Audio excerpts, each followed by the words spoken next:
At our 10th anniversary dinner, my husband slapped me across the face when I refused to sign over my grandmother's inheritance. 2 weeks later, I watched him lose everything as I became the new director of the Veteran Rehabilitation Center. He'd tried to steal from me. The same center where he now works as a janitor under my supervision after his medical license was revoked for fraud. Walking through the tall glass doors of Horizon Veterans Center, I felt my pulse quicken, not from nervousness but anticipation. The receptionist handed me my temporary visitor badge, and I traced my fingers over the simple title, New Volunteer Orientation. If only Ryan knew what that orientation really meant. Before we continue with this story, tell us where you're watching from, and if this resonates with you, make sure you're subscribed because tomorrow I've saved something extra special for all of you. 6 months ago, I discovered my husband of 10 years had been living a secret life. Not only had he been diverting funds from our joint accounts into private investments, but he'd also been manipulating my grandmother's medical care during her final days. As the only doctor she trusted, Ryan had positioned himself perfectly. What I didn't know then was that he'd been pressuring her to change her will, to leave the family's historic Veterans Rehabilitation Center to him instead of me, the great-granddaughter she'd groomed to take her place. The night of our anniversary began like something from a dream. Ryan had reserved a private room at Bellamy's, the most exclusive restaurant in the city. Candlelight danced across crystal glasses, and a string quartet played softly in the background. He'd spared no expense: fresh orchids, vintage champagne, even the diamond bracelet he presented before the appetizers arrived. "To us," he said, raising his glass, "to 10 beautiful years and the exciting new chapter ahead." I smiled, clinking my glass against his, unaware of what that new chapter truly meant. The Ryan sitting across from me looked like the man I'd fallen in love with. Confident, charismatic, with those piercing blue eyes that seemed to see straight into my soul. But something in his expression felt rehearsed, his smile not quite reaching his eyes. "I've been thinking about the center," he said casually between courses, "about what your grandmother would have wanted." My guard went up immediately. Grandma Eleanor had passed just 2 months prior, and the reading of her will had been postponed due to some unexpected complications. Ryan knew as well as I did that she'd always intended for me to take over Horizon Veterans Center, the rehabilitation facility that had been in my family for 3 generations. She would have wanted it to thrive, I replied carefully, to continue serving veterans the way it has for 60 years. Ryan nodded, signaling the waiter for more wine. Exactly. But to thrive in today's healthcare landscape, it needs significant investment, modern leadership. His voice took on that smooth, persuasive tone he used with difficult patients. It needs to be part of something bigger. As the main course arrived, perfectly seared scallops that I no longer had any appetite for, Ryan revealed his plan. He'd been in talks with MedCorp Solutions, a corporate healthcare giant known for acquiring small facilities and making them efficient. They were prepared to offer a substantial sum for Horizon, but only if the ownership was clear and uncontested. "I just need you to sign this," he said, pulling an envelope from his jacket. "It's a simple transfer of inheritance rights. MedCorp's offer expires tomorrow." The elegant dining room seemed to shrink around me. "You want me to sign over the center? Before we even know if Grandma left it to me?" His expression hardened. Eleanor and I had numerous conversations about this. She understood that sentimental attachment needed to be balanced with practical considerations. I thought of the center, not just a building, but a sanctuary where thousands of veterans had found healing and purpose. I thought of my grandmother's office with its wall of thank you letters, of the garden where residents grew their own vegetables, of the art therapy room where my grandfather had found peace after returning from Vietnam.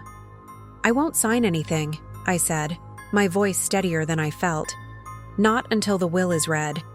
This was her life's work, Ryan. It's not just an asset to be sold off." Something shifted in his eyes then, a coldness I'd never seen before. He reached across the table, his fingers closing around my wrist with surprising force. "Don't be stupid, Emma. This deal is worth millions. MedCorp will modernize operations, and we can finally move to the coast like we've talked about.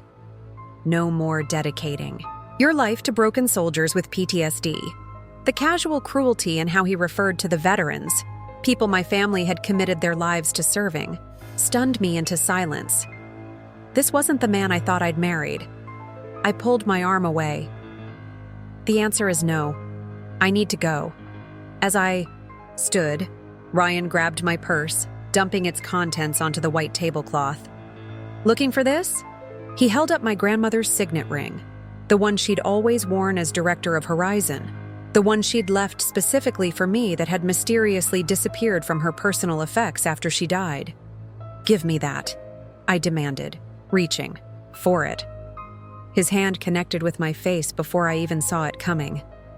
The slap echoed in the private dining room, leaving a stunned silence in its wake. My cheek burned as hot as my humiliation as nearby diners turned to stare. The waiter who had entered with dessert froze in the doorway. "Mrs. Blackwood," the maitre d' appeared suddenly at my side. "Is everything all right?" Ryan's face transformed. Instantly, concern replacing rage with practiced ease. My wife felt faint. I was trying to bring her back to her senses, but it was too late. In that moment of unmasked violence, I finally saw the truth about the man I'd married. Not just what he was capable of, but what he'd been hiding all along. And as I gathered my scattered belongings from the tablecloth, I noticed something else. A business card from attorney Maxwell Winters, my grandmother's lawyer, with tomorrow's date and time written on the back in Ryan's handwriting. The reading of the will had been scheduled all along, and Ryan had been planning to attend with my signed document in hand. I left Bellamy's with the maitre d's business card tucked in my pocket and a promise that he would testify if needed. The restaurant's security cameras had captured everything. The crisp autumn air hit my face as I stepped outside, cooling the stinging handprint Ryan had left behind. I hailed a taxi instead of taking the car we'd arrived in, unable to bear another moment in Ryan's presence. "Where to, ma'am?" the driver asked, his eyes flickering to my reddened cheek in the rearview mirror. For a moment, I hesitated. Our craftsman style home in Oak Hill had been my sanctuary for years. Now it felt like enemy territory. "Ridgeview Apartments," I said finally. "Building C." My best friend Layla's place. As the city lights blurred past the window, my phone buzzed incessantly with Ryan's calls and messages. I turned it off and stared at my grandmother's signet ring, the small gold piece with the Horizon Veterans Center emblem that had been wrestled from Ryan's grasp by the quick-thinking waiter before I left. The weight of it in my palm anchored me to reality when everything else felt like a nightmare. Layla didn't ask questions when she opened her door. One look at my face told her everything she needed to know. She simply hugged me, led me to her couch, and placed a cup of tea and an ice pack in my hands. "He hit you," she stated flatly, her voice tight with controlled anger. I nodded, the shock beginning to wear off, replaced by a strange clarity. "He wants Grandma's inheritance, the center. He's been planning this for months, maybe years."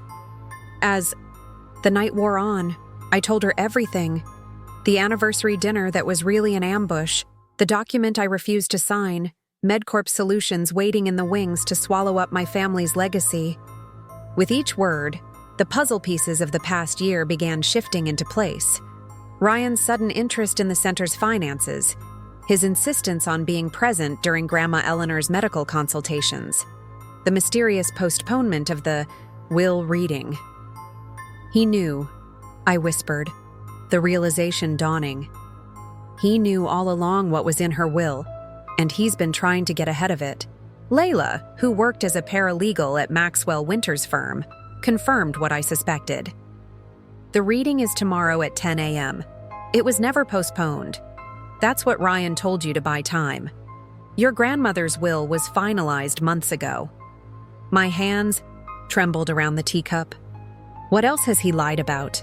Layla hesitated, then pulled out her laptop. Let's find out. We spent the next hours in a digital excavation of my husband's life. Layla's legal expertise guided us through financial records, property searches, and medical board registrations. Each discovery landed like another slap to the face. Ryan had established a separate checking account 18 months ago. He'd purchased a luxury condo across town 6 months prior, in his name only. His medical license had been under review for ethical violations involving an inappropriate relationship with a pharmaceutical representative who provided him kickbacks for prescribing certain medications to his geriatric patients, including my grandmother. The pharmaceutical company is a subsidiary of MedCorp Solutions, Layla pointed out, connecting more dots in what was becoming a constellation of deception. By dawn, my shock had crystallized into something harder and more focused. I took a shower. In Layla's guest bathroom, the hot water washing away tears I hadn't realized I'd been shedding. When I emerged, I caught my reflection in the mirror, the slight bruising on my cheekbone visible despite my attempts to cover it. My grandmother's words echoed in my mind. Blackwood women bend but never break. Eleanor Blackwood had been a force of nature, a nurse who married into the family that founded Horizon Veterans Center, then transformed it from a small rehabilitation clinic into a nationally recognized treatment facility for veterans with PTSD and traumatic brain injuries. After my grandfather returned from Vietnam a changed man, she dedicated her life to understanding and treating the invisible wounds of war. The center became her legacy, and she had groomed me to continue that work from the time I was old enough to volunteer there. Layla laid out a black pantsuit on the guest bed, one she kept for court appearances. You'll need this, she said. Maxwell Winters is old school. He respects strength. As I buttoned the jacket, covering the emerald blouse beneath, Layla handed me a folder. One more thing you should see. Inside was a copy of a complaint filed with the medical board 6 weeks ago, a detailed account of Ryan's misconduct regarding several elderly patients, including manipulation of medication protocols to affect their cognitive abilities during periods when legal decisions were being made. The whistleblower was listed as anonymous, but the careful documentation and insider knowledge pointed to someone at Horizon who had been watching Ryan closely. This could explain why he's in such a hurry, Layla said. If these allegations are substantiated, he could lose his license. The MedCorp deal might be his backup plan. I slipped my grandmother's signet ring onto my finger, feeling its familiar weight. Or his primary plan all along. My phone, which I'd finally turned back on, chimed with a text message from an unknown number. Dr. Blackwood tried accessing your grandmother's medical files this morning. I've restricted his credentials. We'll meet you at the lawyer's office. Dr. Kamala Patel, Medical Director, Horizon Veterans Center. A small, fierce smile crossed my face for the first time since the previous night. It seemed I wasn't as alone in this fight as Ryan might have hoped. Horizon had always been a family, not just my blood relatives, but the staff who dedicated their lives to its mission, and families protected their own. Ready? Layla asked, car keys in hand. I took one last look at my reflection. The woman staring back at me wasn't just Eleanor Blackwood's granddaughter anymore. She was her heir in every sense that mattered, not just to a building or a business, but to a purpose. Ready, I confirmed, straightening my shoulders. The reading of the will awaited, and with it, the first step in reclaiming what was rightfully mine. Maxwell Winters' law office occupied the entire top floor of a historic brick building downtown. The elevator doors opened to reveal a reception area where time seemed to stand still. Dark wood paneling, leather-bound law books, and brass fixtures that had been polished daily for decades. The receptionist, a silver-haired woman who had worked for the Winters family for over 40 years, recognized me immediately. Ms. Emma, she said warmly, rising from her desk. You're the spitting image of your grandmother when she was your age, Her eyes lingered momentarily on my cheek before she added, "Mr. Winters is expecting you. The others have already arrived." The others. My heart hammered against my ribs as I followed her down a corridor lined with portraits of the firm's partners, through generations. Would Ryan be waiting? Had he somehow convinced the lawyer to accept the document I refused to sign? Layla squeezed my arm reassuringly as we approached a set of imposing double doors. "Remember," she whispered, "you're Eleanor, Blackwood's granddaughter. Act like it." The conference room fell silent as we entered. Around a massive mahogany table sat figures from various chapters of my life. My Uncle Thomas, my grandmother's younger brother who had managed the center's finances for 30 years, Dr. Kamala Patel, the brilliant neurologist who had become the center's medical director 5 years ago, Craig Wilson, the retired Marine who served as head of veteran programs, and in the chair nearest to Maxwell Winters himself, Ryan.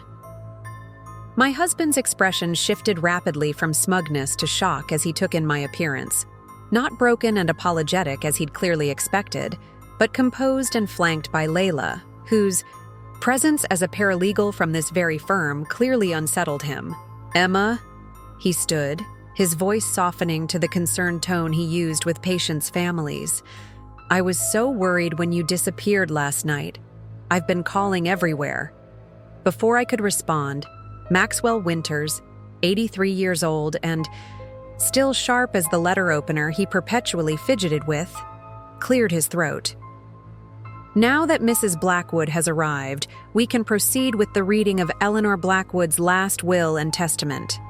He emphasized my married name, a small reminder that despite everything, I was legally tied to the man who had struck me. I took the empty seat furthest from Ryan, noting the subtle nods of acknowledgement from Dr. Patel and Craig. Uncle Thomas looked nervous, his fingers drumming an erratic pattern on the polished table surface. "Before we begin," I said, my voice steadier than I expected, "I'd like to address something." I placed my grandmother's signet ring on the table where everyone could see it. This ring was missing from my grandmother's personal effects after she died. Last night, I discovered my husband had taken it. Ryan's face flushed. "That's absurd. Eleanor gave it to me for safekeeping. Just as you claim she gave you permission to sell Horizon to MedCorp?" I challenged, watching his eyes widen at the mention of the corporation he thought I knew nothing about. Maxwell Winters' bushy eyebrows rose nearly to his hairline. "MedCorp, you say? Interesting timing, considering the contents of what we're about to read." He shuffled his papers meaningfully. "Perhaps we should proceed without further delay." What followed was both exactly what I expected and nothing I could have prepared for. My grandmother's will was clear in its intentions. Horizon Veterans Center, along with the substantial endowment that supported its operations, was to be left to me, with specific conditions. "To my beloved granddaughter, Emma Claire Blackwood," Maxwell read, his voice strong despite his age, "I leave the stewardship of Horizon Veterans Center, with the expectation that she will uphold our family's commitment to those who have served our nation. This bequest comes with the following stipulations." The stipulations were detailed and thoughtful, reflecting my grandmother's foresight and her deep understanding of both the center's mission and the people who had dedicated their lives to it.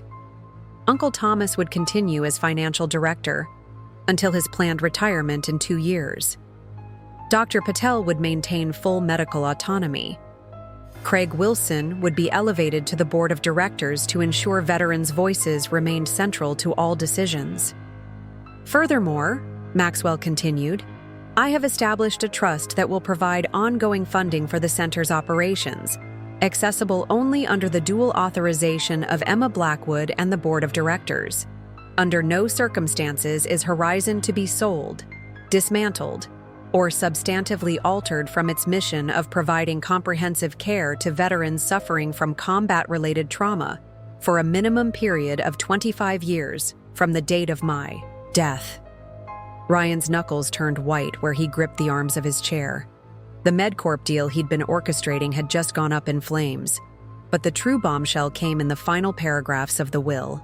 In the event that my personal physician, Dr. Ryan Blackwood, attempts to exercise undue influence over these arrangements, a possibility I have come to fear in my final months, I have instructed Maxwell to deliver sealed documentation to the appropriate medical licensing authorities and law enforcement agencies.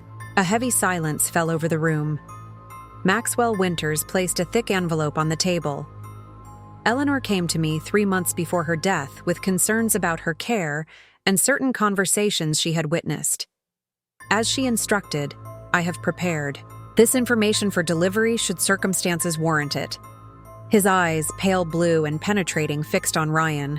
Based on Mrs. Blackwood's statements yesterday evening and the visible evidence of domestic assault, I believe those circumstances have now arisen. The color drained from Ryan's face. This is ridiculous. Emma fell last night after having too much wine. Tell them, Emma. All eyes turned to me. In that moment, I thought of everything Ryan had taken. My trust, my safety, nearly my inheritance, and most painfully, what should have been my final months with my grandmother. Had she been fully lucid in those last weeks? Or had his treatments kept her confused and compliant while he maneuvered behind the scenes? Dr. Patel spoke before I could, her voice clinical and precise. I reviewed Eleanor Blackwood's medication records this morning. There were concerning irregularities in her prescriptions during the final 2 months, dosages altered and medications added without proper documentation or evident medical necessity. Medications known to affect cognitive function and decision-making. Capacity, Ryan shot to his feet. You had no right to access those records. Doctor-patient confidentiality doesn't extend to suspected medical malpractice, Dr. Patel finished calmly, especially when the doctor in question was treating his grandmother-in-law while simultaneously negotiating to sell her life's work against her documented wishes. Uncle Thomas looked physically ill. You told me Eleanor had changed her mind about the center's future, that she wanted to modernize through corporate partnership. She never would have agreed to that, Craig Wilson spoke up, his military bearing evident even in civilian clothes. Eleanor believed in personalized care, not corporate medicine. She watched too many of her friends get processed through hospital, systems that treated them like broken machinery instead of wounded humans. The walls were closing in on Ryan, and we all could see it. His confident facade cracked further with each passing second. Maxwell Winters slid a document across the table. To me, this is the temporary restraining order you requested this morning, he said. Judge Harriman was quite concerned by the photographs Mrs. Lawrence provided. Layla had documented my injured face before we left her apartment, another piece of evidence against Ryan that I hadn't known she was gathering. My husband's eyes darted between us, recalculating his position with each new revelation. Emma, he tried again, his voice taking on the reasonable tone he used when explaining difficult diagnoses. This is all a misunderstanding. I only wanted what was best for the center, for us.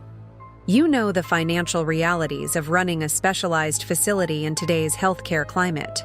I picked up my grandmother's signet ring and slipped it back onto my finger.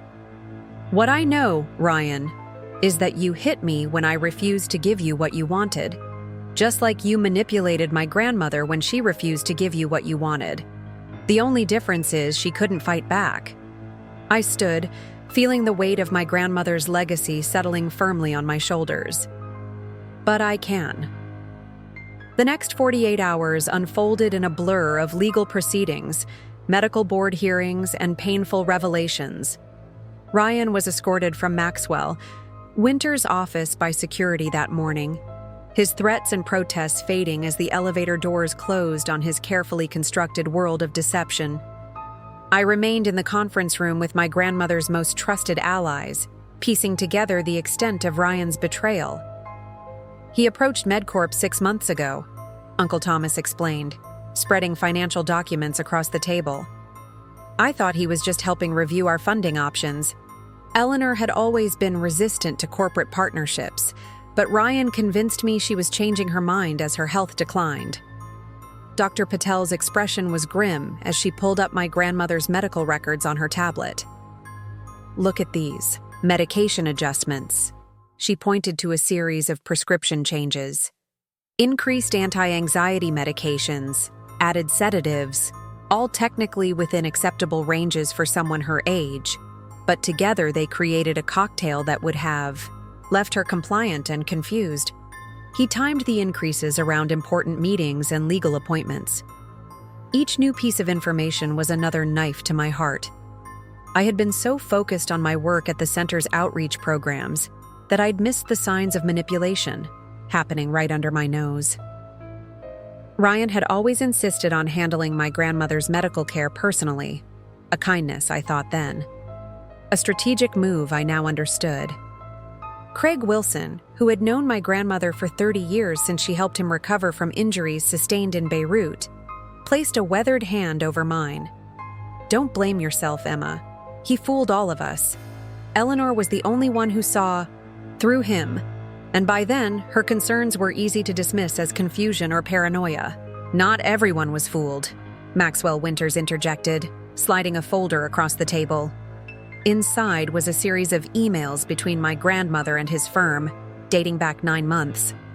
In her characteristic straightforward style, Eleanor had documented her concerns about Ryan's behavior, the pressure he was applying regarding the center's future, and her growing suspicion that her medications were affecting her thinking.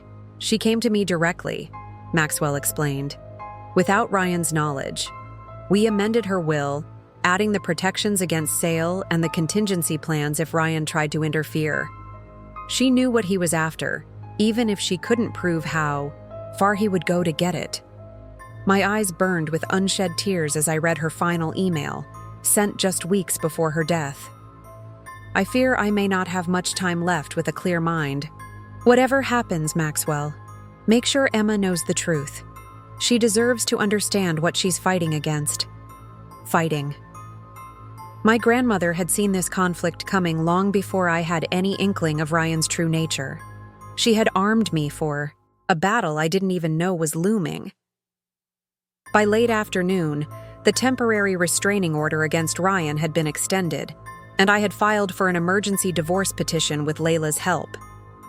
Police officers accompanied me to the house to collect essential belongings, where I discovered more evidence of Ryan's double life.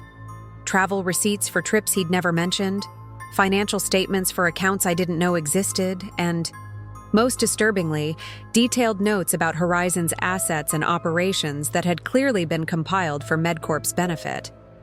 "He's been planning this for years," I whispered to Layla as we boxed up my clothes and personal items. "Our entire marriage was just a means to an end for him."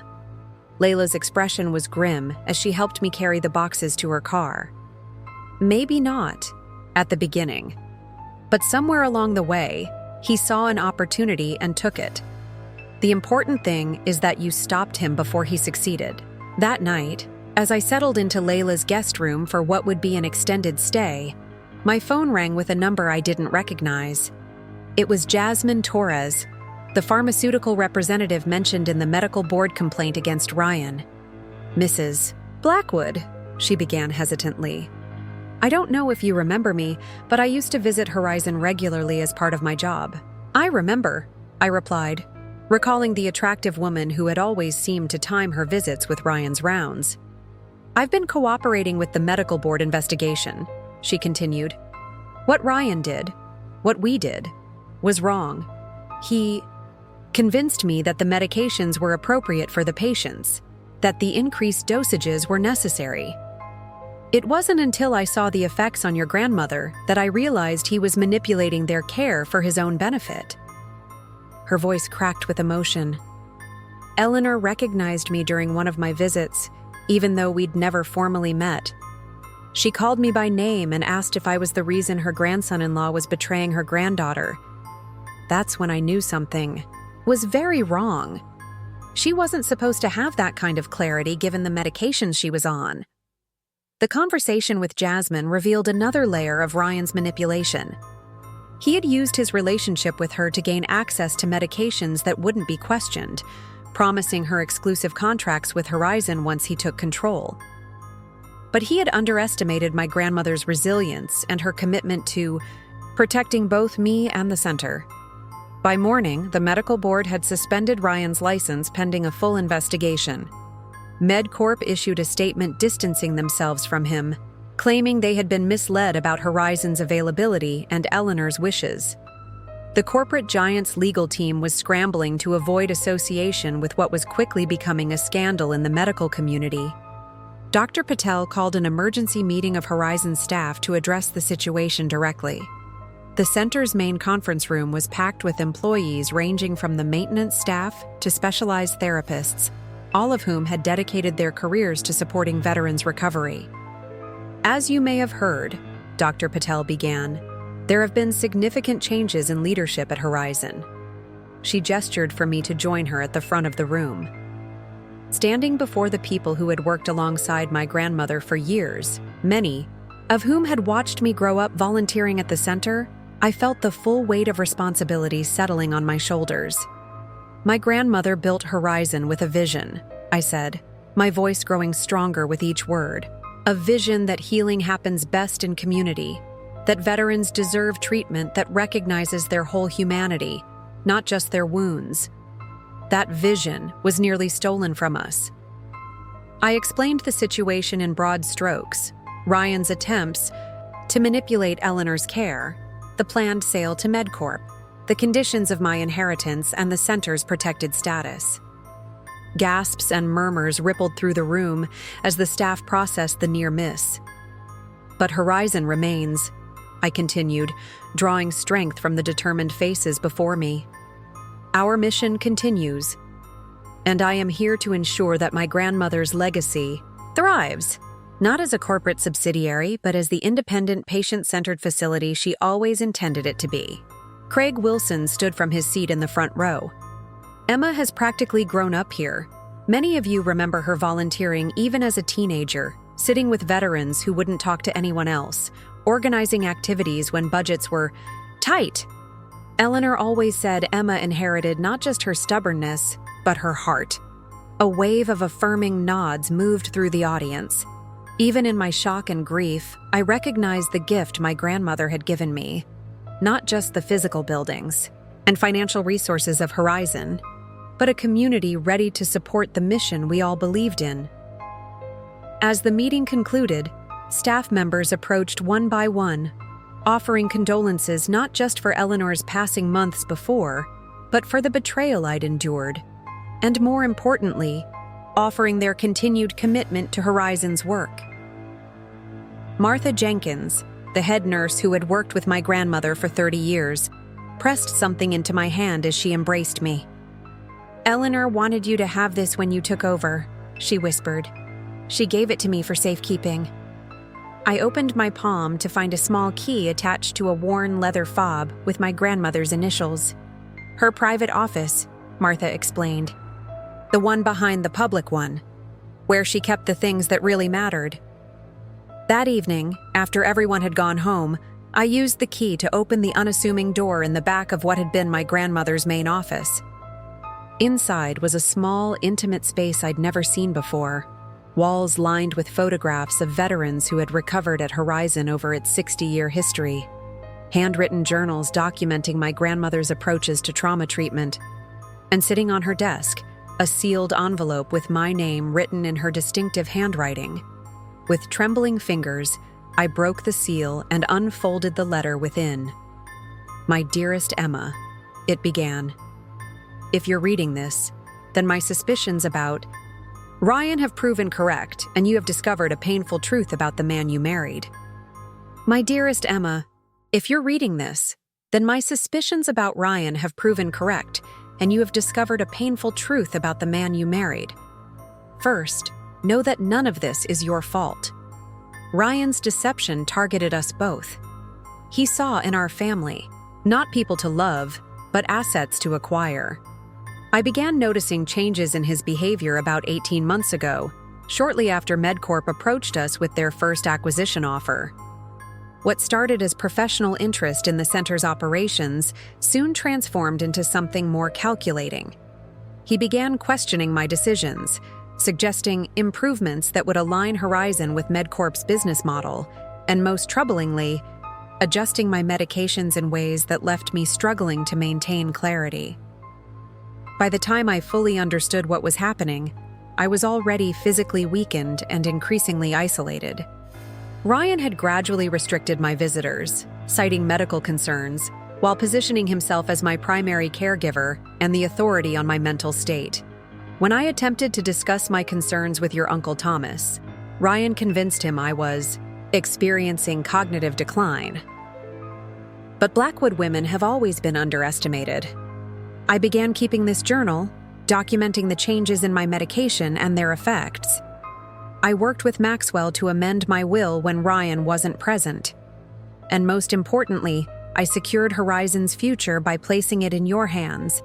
The one person who truly understands that what we've built here is not merely a medical facility, but a sanctuary of healing and hope. You have always possessed the strength needed for this challenge, Emma. I've watched you grow from a compassionate child who read to our veterans into a determined young woman who expanded our outreach programs against considerable opposition. That same determination will guide you now. In the bottom drawer of this desk, you'll find documentation I've gathered about Ryan's activities and his connections to MedCorp.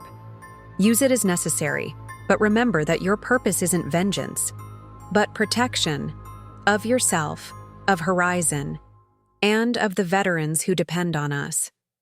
All my love, Grandma Eleanor. I read the letter twice, then carefully folded it and placed it in my pocket. The pain of betrayal mingled with profound gratitude for my grandmother's foresight. Even as her physical strength waned, her sharp mind had continued working to protect what mattered most. The bottom drawer contained exactly what she'd promised: a meticulously organized collection of evidence, medication logs with Ryan's initials, revealing patterns of adjustment that coincided with important meetings, notes from conversations where he'd misrepresented her wishes to staff, financial documents showing his early discussions with MedCorp representatives, dating back to before her health began declining. Most damning was a recorded conversation between Ryan and James Whitfield, MedCorp's acquisition director. My grandmother, apparently suspecting what was happening during her rest periods, had hidden a small recording device in her room. "The old woman is stubborn," Ryan's voice came through clearly on the recording. "But her cognitive function is declining steadily with the adjusted treatment protocol. Another month, maybe 2, and she'll be in no position to challenge any decisions about Horizon's future." "And your wife?" Whitfield asked. "Eleanor's granddaughter could still contest the sale." "Emma trusts me completely," Ryan replied with chilling confidence. "She's idealistic like her grandmother, but ultimately naive. By the time she realizes what's happening, the contracts will be signed and Horizon will be under MedCorp management." Sat in my grandmother's private office until dawn, processing the extent of Ryan's calculation and my grandmother's quiet resistance. When I finally emerged, the first rays of sunlight were streaming through the center's windows, illuminating the photographs of veterans that lined the main hallway. Each face represented a life touched by my family's work, men and women who had found healing within these walls when conventional medical systems had failed them. That morning, I called a meeting with the center's legal team, Uncle Thomas, Dr. Patel, and Craig Wilson. Together, we reviewed everything my grandmother had gathered. "This goes beyond medical malpractice," Dr. Patel said. Her normally composed expression hardened with anger. "He deliberately manipulated a patient's treatment to impair her decision-making capacity for financial gain. Whether his concern was ethical or merely about corporate liability didn't particularly matter. What mattered was that another piece of Ryan's support system had crumbled, leaving him increasingly isolated as the consequences of his actions closed in." After Whitfield left, Craig stayed behind. "You know he's only doing damage control," he said, examining the portfolio's contents. "Of course," I agreed, "but every piece of evidence helps build the case, regardless of the motivation behind it." Craig studied me with the same assessing, gaze he used when evaluating new veterans entering the program. "You're handling this better than anyone would expect. Eleanor would be proud." The simple statement carried more weight than any elaborate praise could have. My grandmother had dedicated her life to serving those who had sacrificed for others. Now it was my turn to protect her legacy, not just from Ryan's betrayal, but for the future she had envisioned. "I don't have a choice," I told him. "Too many. People depend on Horizon." The former Marine nodded approvingly. That's exactly what she would have said. The press conference the following morning transformed the narrative around Horizon. Standing before a room packed with journalists, families of residents, and community supporters, I felt my grandmother's presence guiding my words. Horizon Veterans Center was founded 60 years ago with a single mission: to provide holistic healing for those who have served our country. I began, looking directly into the cameras. That mission was recently threatened not by external forces, but by a calculated betrayal from within. With Dr. Patel and Craig Wilson flanking me, I outlined the situation in measured terms: Ryan's attempts to manipulate my grandmother's care, his unauthorized negotiations with MedCorp, and the actions we were taking to ensure such vulnerabilities could never be exploited again. "While this is a deeply personal betrayal for me," I continued, "it's more importantly a violation of the trust this community has placed in Horizon. I want to assure everyone, especially our residents and their families, that my grandmother put safeguards in place that have protected the center from this attempted exploitation." Questions from reporters came rapid fire, many focused on the more sensational aspects: my marriage, the public assault at our anniversary dinner, the details of Ryan's medical misconduct. I answered each directly but redirected the conversation toward the future. Horizon's leadership team has implemented enhanced oversight protocols for all medical decisions. We've established an ethics committee composed of veteran advocates, medical professionals, and family representatives, and we've created new communication channels to ensure concerns about care can be raised without fear of dismissal. When asked about Ryan's current whereabouts, I simply stated that he was cooperating with the ongoing investigation, a diplomatic answer that masked the reality that he was frantically attempting to negotiate with prosecutors to minimize potential criminal charges. As the press conference concluded, an elderly man in a Vietnam veteran's cap approached the podium. Joseph Mendez had been one of Horizon's first residents when my grandparents established the center, and he had remained connected as both a volunteer and advocate. "Ms. Blackwood," he said, his voice carrying easily despite his age, "your grandmother saved my life when conventional medicine had given up on me. Every veteran in this room has a similar story." He gestured to where several former residents had gathered. "We just want you to know that we stand with you. Horizon isn't just a medical facility to us, it's home." His words, and the murmurs of agreement from other veterans, steadied me more than anything else could have. This wasn't just about preserving a family legacy. It was about protecting a community that had formed around my grandmother's vision of healing. The days that followed brought waves of support from unexpected quarters. Former residents organized a solidarity gathering outside the center. Medical professionals from across the state volunteered specialized services.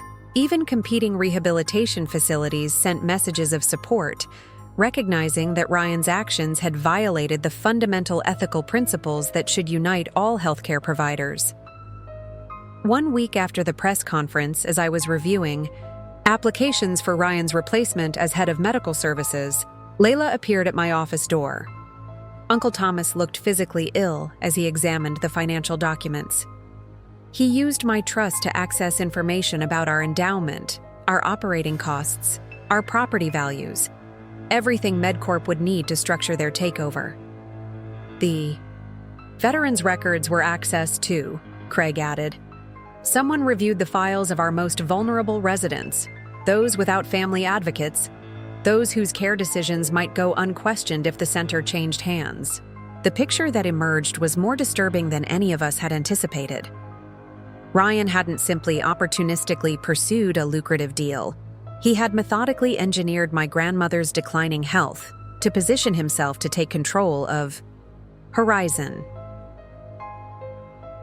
By mid-morning, we had delivered the complete documentation to both the district attorney's office and the state medical board. Ryan's temporary license suspension was made permanent pending criminal investigation, and MedCorp issued a more comprehensive statement distancing themselves from what they now characterized as the independent actions of Dr. Blackwood, which were not authorized or endorsed by our organization. As we left the district attorney's office, my phone buzzed with a message from a number I didn't recognize. Ms. Blackwood, this is Erin Chen, staff reporter at the Chronicle. I'm working on a story about allegations against Dr. Ryan Blackwood, and would appreciate your comments. News traveled quickly in medical circles. By afternoon, 3 more journalists had reached out, and Horizon's phone lines were flooded with calls from concerned families of residents. We need to get ahead of this, Dr. Patel advised as we regrouped at the center. Transparent communication about what happened and how we're responding is critical for maintaining trust. She was right. Horizon's reputation had been built on integrity and compassionate care. Any hint that resident safety had been compromised could devastate the center's standing in the veteran community. I drafted a statement with the team's input, addressing the situation directly without compromising the ongoing investigation.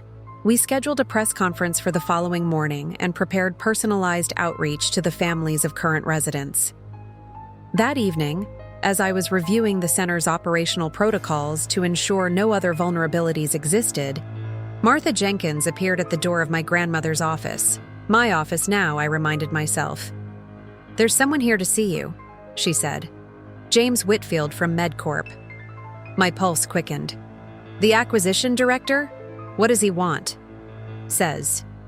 "It's urgent. Something about information Ryan didn't share with them." Martha's expression made it clear she thought showing him the door would be the appropriate response. I considered for a moment.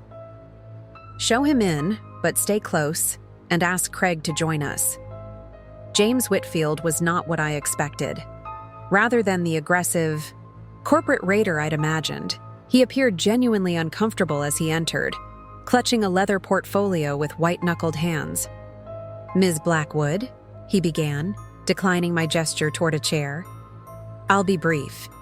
MedCorp has terminated all association with Dr. Ryan Blackwood, effective immediately. We've also withdrawn completely from any potential interest in acquiring Horizon Veterans Center." "That's already impossible," I reminded him. "My grandmother's will explicitly prevents any sale." He nodded stiffly. "We're aware of that now. What we weren't aware of, what I need to make absolutely clear, was the nature of Dr. Blackwood's methods. MedCorp pursues legitimate acquisitions of facilities seeking corporate partnership. We do not condone or participate in the manipulation of vulnerable patients or the coercion of family members." He placed the portfolio on my desk. "These are copies of all communications between Dr. Blackwood and our acquisition team. We've already provided the originals to the district attorney. I wanted to deliver these personally and express that while MedCorp may be aggressive in business, we draw a firm line at criminal behavior." Craig Wilson, who had slipped into the room during this speech, spoke up from his position by the door. "Convenient position to take once you've been caught." Whitfield turned to face him.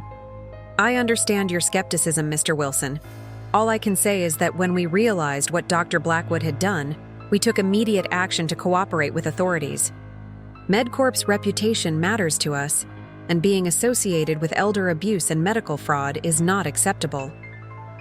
"You need to see this," she said, placing a tablet in front of me.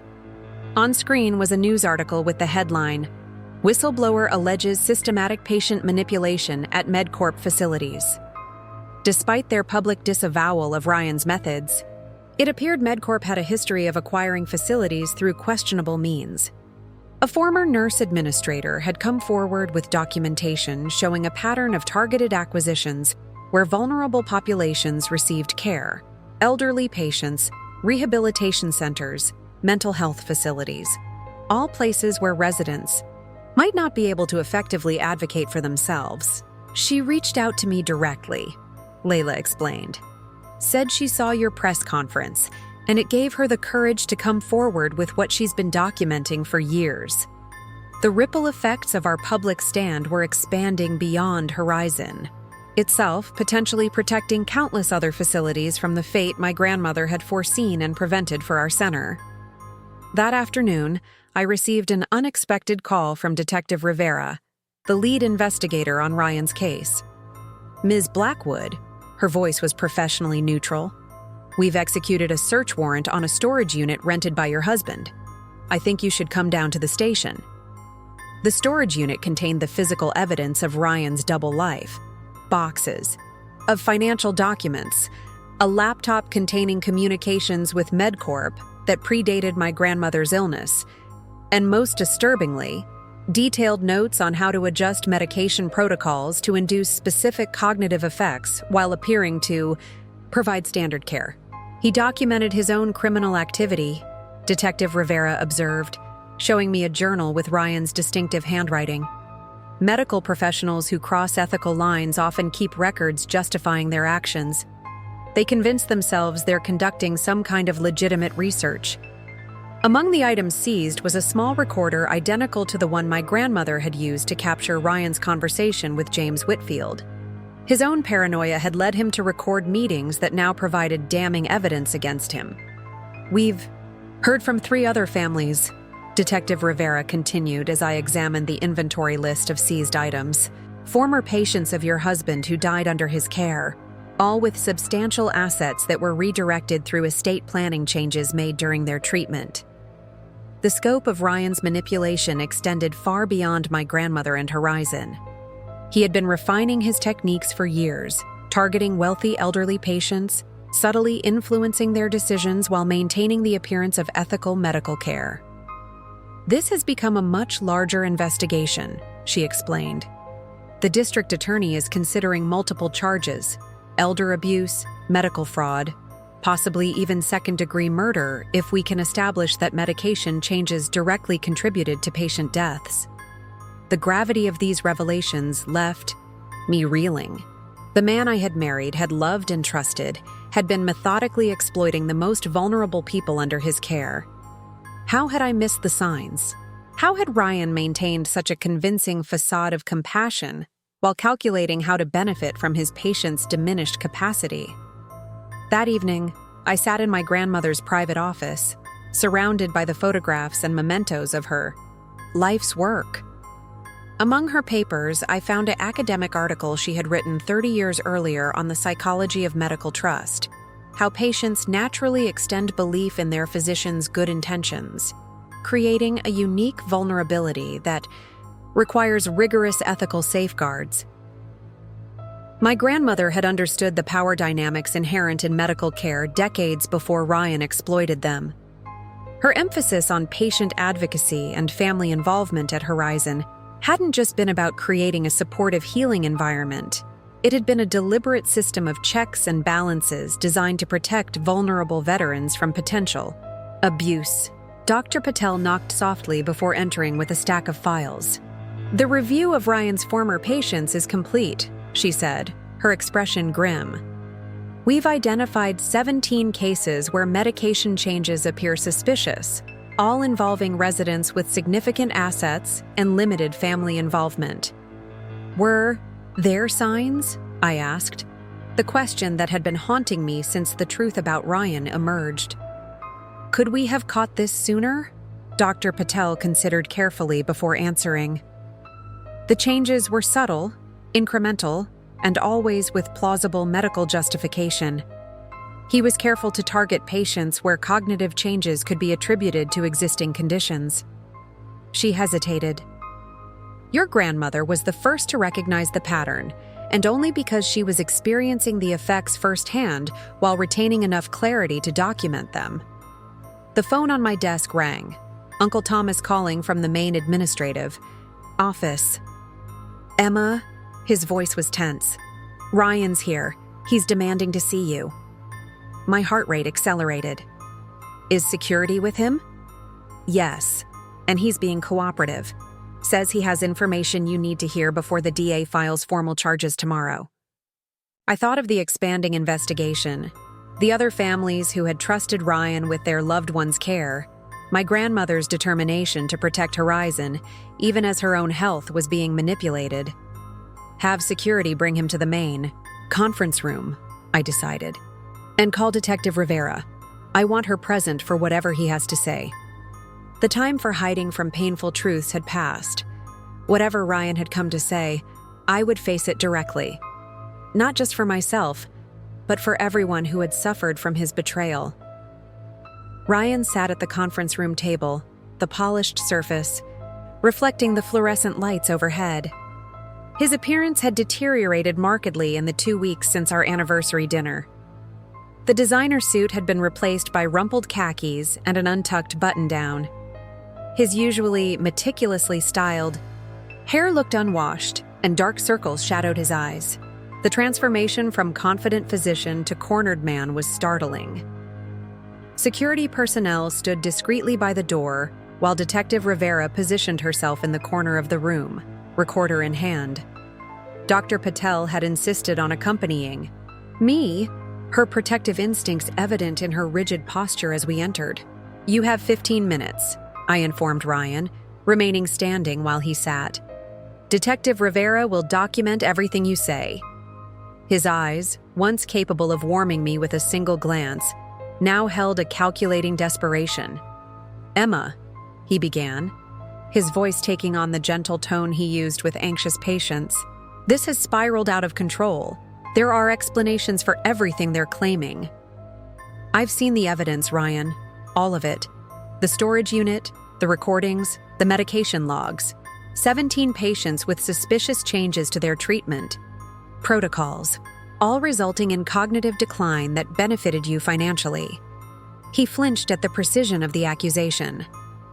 Medical care involves complex decisions. What looks suspicious to laypeople often has legitimate clinical justification. Save it for your defense attorney, Detective Rivera interjected. Ms. Blackwood agreed to this meeting at your insistence. I suggest you get to the point. Ryan's facade of professional composure cracked further. The DA is preparing to file multiple felony charges tomorrow. My attorney says I'm looking at 20 years minimum if convicted on all counts. That sounds appropriate given the scope of your crimes, Dr. Patel observed coldly. I can provide information, Ryan pressed on, leaning forward. About MedCorp. About other doctors involved in similar arrangements. I wasn't acting alone, Emma. This goes beyond me, beyond Horizon. The revelation shouldn't have surprised me, yet it still landed like a physical blow. You're offering to turn state's evidence. I'm offering to help you understand the full picture, he countered. MedCorp has been targeting facilities like Horizon systematically for years. They identify centers with aging founders, valuable real estate, established patient bases, especially those serving populations with limited advocacy. Veterans, the elderly, psychiatric patients. Detective Rivera stepped closer, her interest visibly piqued. You have documentation of this systematic targeting? Ryan nodded. Names, dates, facilities already acquired where patient care was compromised to improve profit margins. Information the DA would consider valuable enough to offer cooperation terms. The calculated nature of his offer, trading information to reduce his own culpability, was so characteristic of the man I now realized Ryan had always been. Never accepting full responsibility, always positioning himself to maximize personal benefit regardless of the ethical implications. Why come to me with this? I asked. Why not go directly to the DA? Something flashed across his face, a moment of genuine emotion breaking through the strategic exterior. Because I wanted you to know that what happened with Eleanor wasn't personal. It was business, a methodology I'd been trained to implement. MedCorp identifies doctors with financial pressures or ambitions beyond their current positions. They cultivate relationships, offer consultancy fees that gradually increase with expectations. You're saying they groomed you? Dr. Patel's tone made it clear she found the excuse pathetic. "I'm saying there's a system," Ryan insisted. "One that identified me as a potential asset 4 years ago, shortly after we were married. They target doctors with connections to desirable facilities, offering financial incentives that start small and escalate until you're in too deep to back out. 4 years. The timeline struck me with particular force. 4 years ago, Ryan and I had been discussing starting a family. He had suddenly become concerned about our financial stability, insisting we needed greater security before having children. What I had interpreted as responsible planning had apparently been the beginning of his entanglement with MedCorp. "That doesn't explain why you targeted your own grandmother-in-law," I said. "Why you drugged the woman who welcomed you into her family, who trusted you with her care." Ryan's eyes dropped to the table. Eleanor wasn't the first. There were others, smaller cases where I adjusted treatments to influence financial decisions. When MedCorp identified Horizon as a prime acquisition target, I was already established in their network of cooperative physicians. The techniques were developed incrementally, subtle medication changes that could be justified clinically, but would gradually impair decision-making capacity. Detective Rivera was taking detailed notes. "How many physicians are involved in this network?"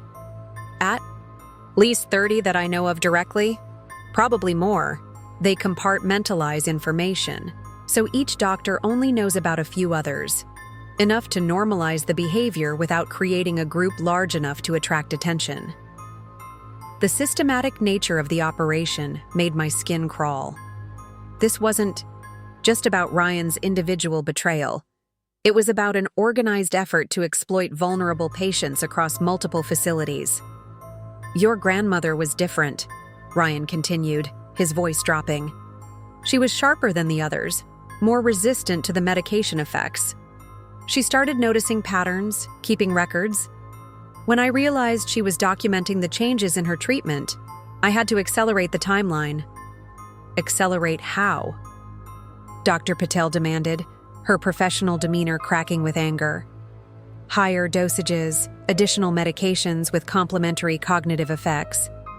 It should have been enough to render her incapable of making legal decisions about Horizon's future." A hint of his former arrogance surfaced. I didn't account for her extraordinary resilience or her distrust of me. By the time I realized she'd amended her will and contacted Maxwell Winters, it was too late to change course. Every word he spoke only confirmed the calculated nature of his betrayal. This wasn't a momentary lapse or a desperate decision. It was a methodical campaign against a woman who had treated him as family. "And our marriage?" I forced myself to ask the question that had haunted me since discovering his deception. "Was that ever real, or was I just your access point to Horizon from the beginning?" For the first time since entering the room, Ryan appeared genuinely uncomfortable. "MedCorp identified you as a potential pressure point when I joined their network. They suggested cultivating a relationship to gain proximity to Eleanor and Horizon. But what happened between us?" He hesitated. "It became complicated. The feelings were real, at least at first. Until they conflicted with your ambitions," I finished for him. He didn't deny it. The deeper I got into the MedCorp system, the more the financial incentives overshadowed everything else. "They're very good at incremental corruption, Emma. Small compromises that lead to larger ones, each justified by some rationalization about efficiency or realistic healthcare economics." Detective Rivera checked her watch. "Time's up, Dr. Blackwood. We'll need formal statements about everything you've disclosed here today." Ryan nodded, but his eyes remained fixed on me. "There's one more thing you should know. The complaint that triggered the medical board investigation, it wasn't filed anonymously. It was Eleanor. Somehow she managed to compile enough evidence and submit it during one of her more lucid periods, using Dr. Patel's computer when I thought she was resting. The revelation struck me with a complex mixture of emotions: pride in my grandmother's determination, grief that her final months had been spent gathering evidence against someone she had once welcomed into our family, anger that Ryan's actions had forced her to expend her waning energy on protecting Horizon rather than finding peace. As security prepared to escort Ryan out, he made one final appeal. "I know you'll never forgive what I did, Emma, but the information I have could protect other facilities, other vulnerable patients. Work with me on this. Let me try to make some amends." I studied the man I had once loved, searching for any hint of the person I thought I had married.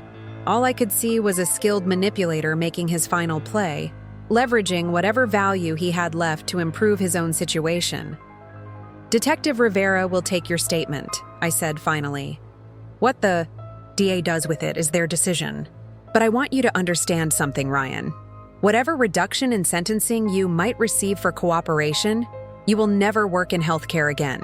You will never have power over vulnerable patients. That's the one thing I can promise. You." As they led him away, Dr. Patel placed a hand on my shoulder. "Your grandmother would be proud of how you're handling this."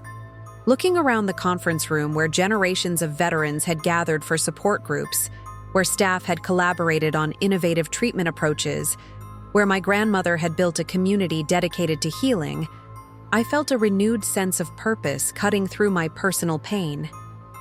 "Schedule a leadership meeting for tomorrow morning," I told Dr. Patel. "If MedCorp has been systematically targeting facilities like Horizon, we need to warn others who might be vulnerable.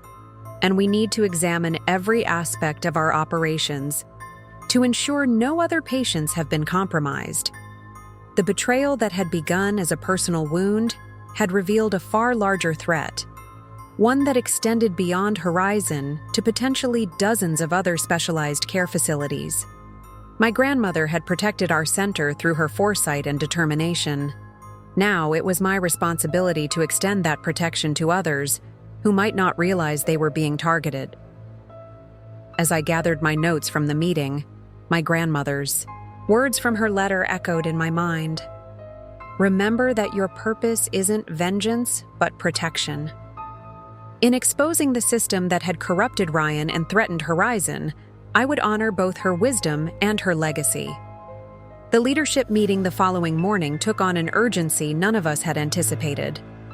Dr. Patel had compiled a comprehensive list of specialized care facilities in the region that matched MedCorp's targeting profile: veteran centers, elder care homes, long-term psychiatric facilities, all serving vulnerable populations and operated by aging founders or family-run boards. Based on Ryan's disclosures and our own research, we've identified 27 facilities within a 100-mile radius that fit the pattern, she explained, spreading a map across the conference table. Red pins marked each location, creating a disturbing constellation across our region. Uncle Thomas studied the financial documents we'd gathered. The acquisition strategy is consistent. They start with consulting contracts, then minority investment positions, gradually increasing control while maintaining the original facilities, name, and public identity. Most patients and families never realize the ownership has changed until care protocols have already been altered. The medication adjustments follow a similar pattern, Dr. Patel added. Small changes that can be clinically justified, but cumulatively result in increased compliance and decreased capacity for complex decision-making. The records from Ryan's storage unit show nearly identical protocols being implemented at 3 other facilities where he served as a consulting physician. I glanced around the table at the assembled team: medical professionals, administrative staff, veteran advocates, all processing the disturbing scope of what we were uncovering. What had begun as a personal betrayal had exposed a systematic exploitation of vulnerable populations under the guise of modern healthcare efficiency. "We need to approach this strategically," I said. "If we go public with everything at once, MedCorp's legal team will bury us in denials and counter-accusations. We need irrefutable evidence and coordination with regulatory authorities." Craig Wilson nodded grimly. "We also need to protect the facilities on this list that haven't yet been compromised. Warning them directly might trigger legal threats from MedCorp for defamation." The district attorney had assigned a specialized healthcare fraud team to the case following Ryan's disclosures. Their lead investigator, Alicia Gomez, joined our meeting by video conference, her expression serious as she reviewed our findings. Dr. Blackwood's cooperation has been significant, she confirmed. We've already executed search warrants at MedCorp's regional headquarters and secured communications between their acquisition team and several physicians in their network. This appears to be exactly the type of systematic fraud case that could justify RICO charges. The mention of racketeering laws, typically used against organized crime, underscored the severity of what we were confronting. This wasn't just individual misconduct, but an orchestrated criminal enterprise targeting the most vulnerable patients in our healthcare system. What can we do to help your investigation without compromising it? I asked. Continue documenting everything, Investigator Gomez advised, especially any historical changes in care protocols at Horizon that coincided with Ryan's increasing involvement with MedCorp. And if you can identify former staff members from other acquired facilities who observed similar patterns, their testimony could be invaluable. The morning unfolded in a flurry of coordinated activity. Uncle Thomas worked with financial analysts to trace the money flows between MedCorp and their network of cooperative physicians. Dr. Patel assembled a team to review all patient records from periods when Ryan had influence over medication decisions. Craig Wilson activated his extensive network of veteran service organizations to identify former patients from facilities that had been acquired by MedCorp. By mid-afternoon, Martha Jenkins appeared at my office door with a visitor, Jonathan Mercer, former administrator of Valley View Veterans Home, which had been acquired by MedCorp 2 years earlier. Ms. Blackwood, he began, settling heavily into the chair across from my desk. I've been following the news about your husband and Horizon. What you're describing, the targeted medication adjustments, the manipulation of vulnerable patients. It's exactly what happened at Valley View. Mercer had been forced out 6 months after MedCorp's acquisition, replaced by a management team, more aligned with corporate priorities. During his final weeks, he had documented changes in care protocols that prioritized medication-based interventions over more time-intensive therapeutic approaches. They called it streamlining treatment. Pathways, he explained, his voice bitter. In practice, it meant keeping patients compliant and reducing staffing costs. Veterans who had responded well to art therapy, group counseling, or physical rehabilitation were suddenly on increased medication regimens that left them docile but significantly less engaged in their recovery. His testimony aligned perfectly with the patterns we were seeing in Ryan's records and the broader MedCorp strategy. Most disturbing was how the changes had been implemented, gradually, with plausible medical justifications, always framed as modernizing outdated practices. The doctors were the key, Mercer continued. They brought in physicians like your husband as consultants, offering them financial incentives to implement these new protocols. Most of the regular staff couldn't effectively challenge their recommendations because they lacked the medical credentials. I thought of my grandmother, fighting to maintain clarity as her medications were adjusted, trying to document what was happening even as her cognitive abilities were being deliberately impaired.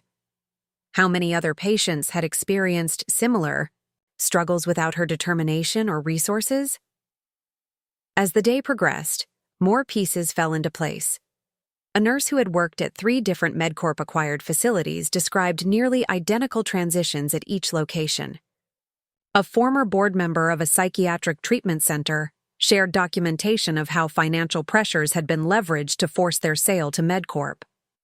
A geriatric specialist who had refused to participate in the network provided clinical analyses demonstrating how the standardized medication protocols could induce compliance while appearing therapeutically appropriate.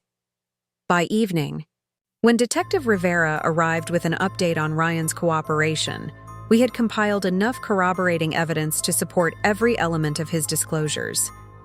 The DA is preparing indictments against 3 executives at MedCorp's regional operation, she informed us. Your husband's testimony has been instrumental, but what you've gathered independently is equally valuable. This has evolved from a case against one doctor to a major healthcare fraud investigation. The scope of the case had expanded far beyond what any of us had anticipated when Ryan first attempted to pressure me into signing away my inheritance. What he had intended as a personal betrayal for financial gain had inadvertently exposed a system of exploitation affecting hundreds, possibly thousands, of vulnerable patients. That night, after everyone had gone home, I returned to my grandmother's private office. The space felt different now, less a shrine to her memory and more a command center for continuing her work.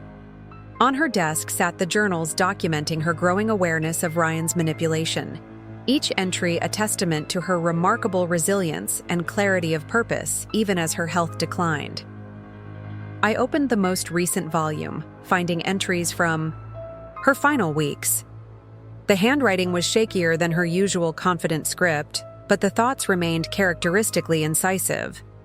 "Ryan increased the lorazepam again today," she had written. "Claims it's for anxiety, but the timing is suspicious. Just before my scheduled call with Maxwell about the trust amendments. I pretended to take it, but kept the tablet under my tongue until he left. Need to stay clear until the new will is finalized. Emma will need every protection I can provide when the truth emerges." The entry brought tears to my eyes, not just from grief, but from profound admiration.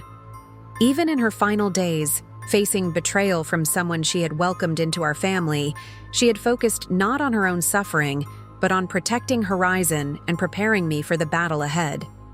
Another entry, dated just 3 days before her death, revealed how comprehensive her awareness had become. Confirmed Ryan's connection to MedCorp through pharmacy records Dr. Patel helped me access. Similar patterns at other facilities they've acquired. This isn't just about Horizon or our family. It's systematic exploitation of vulnerable patients. Documentation complete and secured with Maxwell. When Emma discovers the truth, she'll need allies, Patel, Wilson, Thomas.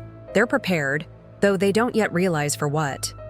My grandmother had assembled my support team long before I understood I would need one. She had identified the broader threat beyond our family's situation and laid the groundwork for the investigation now unfolding. The final entry, written in a hand so unsteady it was barely legible, contained just one sentence. "Trust Emma to finish what I've started." As I closed the journal, my phone rang, Investigator Gomez with an update that couldn't wait until morning. "Ms. Blackwood," her voice was tense with suppressed excitement, "we've just executed another search warrant based on financial records your uncle provided. The evidence suggests MedCorp's patient manipulation protocols originated at Clearwater Institute, the research facility where your husband completed his geriatric medicine fellowship 5 years ago."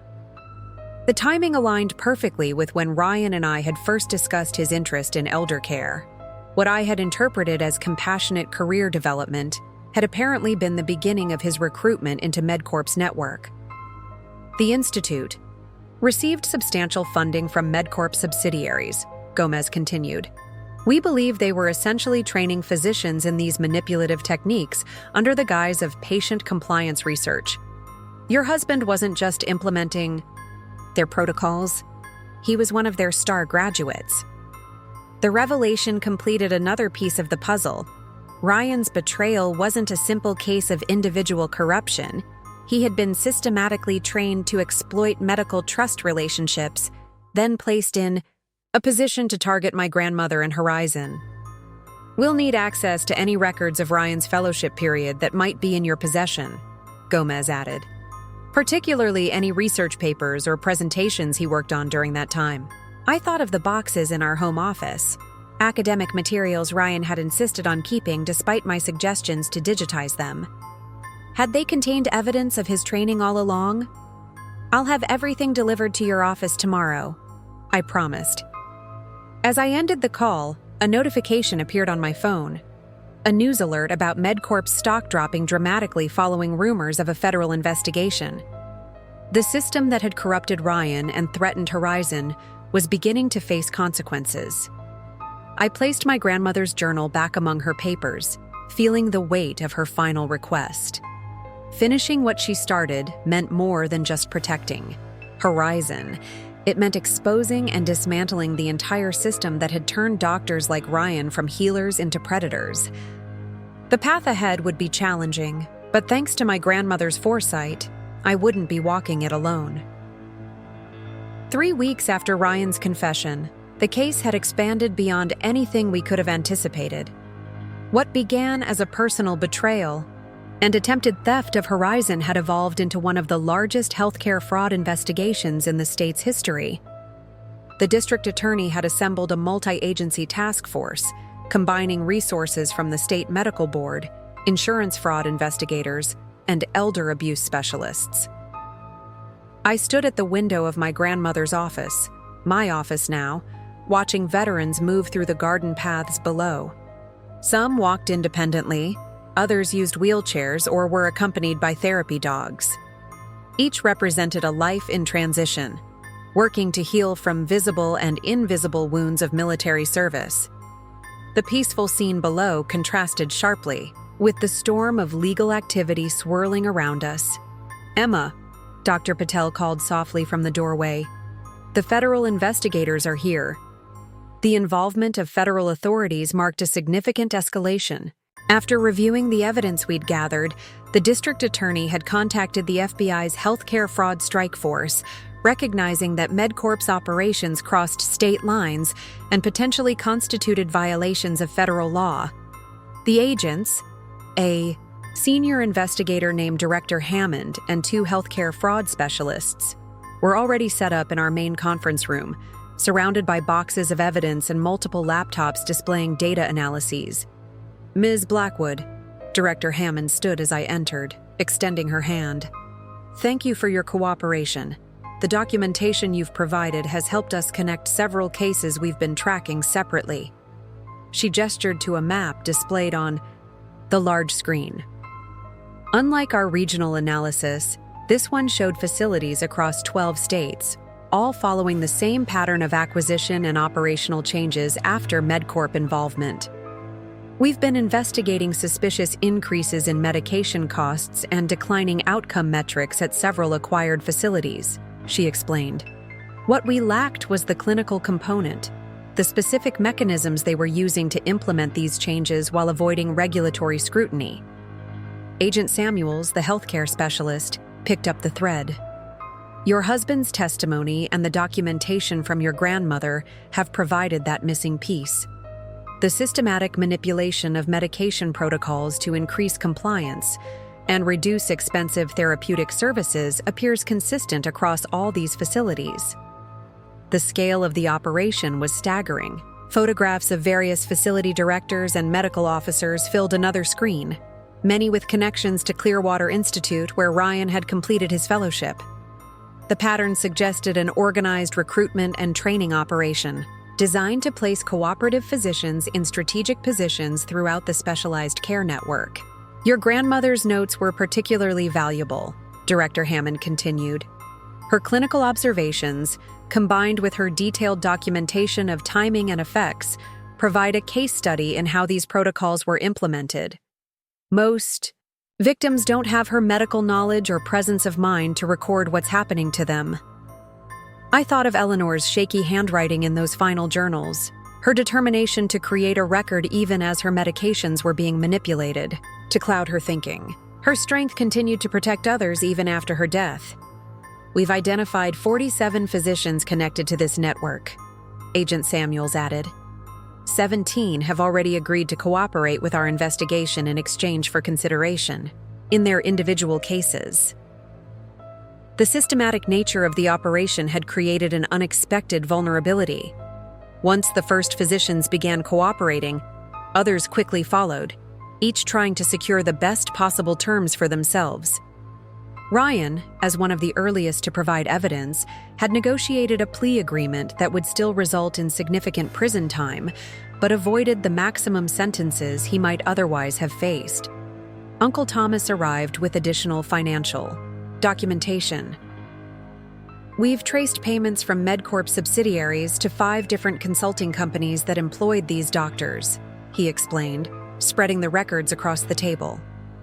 The compensation structures were designed to incentivize specific outcome metrics: decreased length of stay, reduced staffing costs, increased medication utilization, all disguised as efficiency improvements. Director Hammond nodded appreciatively. This helps establish intent. They weren't just implementing standard corporate practices. They were deliberately engineering patient care to maximize profit at the expense of outcomes. As the day progressed, more investigators arrived, including specialists in Medicare fraud and regulatory violations. The conference room transformed into a command center for an operation that now extended far beyond Horizon and my personal experience with Ryan. Dr. Kamala Patel presented her analysis of medication changes across multiple facilities. The patterns are remarkably consistent, she noted. Initial adjustments focus on anti-anxiety medications and sleep aids, changes that patients or families rarely question. These establish a foundation of increased compliance that makes subsequent, more significant adjustments easier to implement. Craig Wilson had assembled testimony from veterans who had experienced care at facilities before and after MedCorp acquisition. The quality degradation follows a predictable timeline, he explained, displaying a chart tracking various quality metrics. Staffing reductions occur first, followed by elimination of specialized therapeutic programs, culminating in standardized medication protocols that minimize the need for individualized care. By late afternoon, when we took a brief break for coffee, Director Hammond pulled me aside. "Ms. Blackwood, I want you to understand something. What your grandmother did, and what you're continuing, isn't just about one facility or one doctor's misconduct.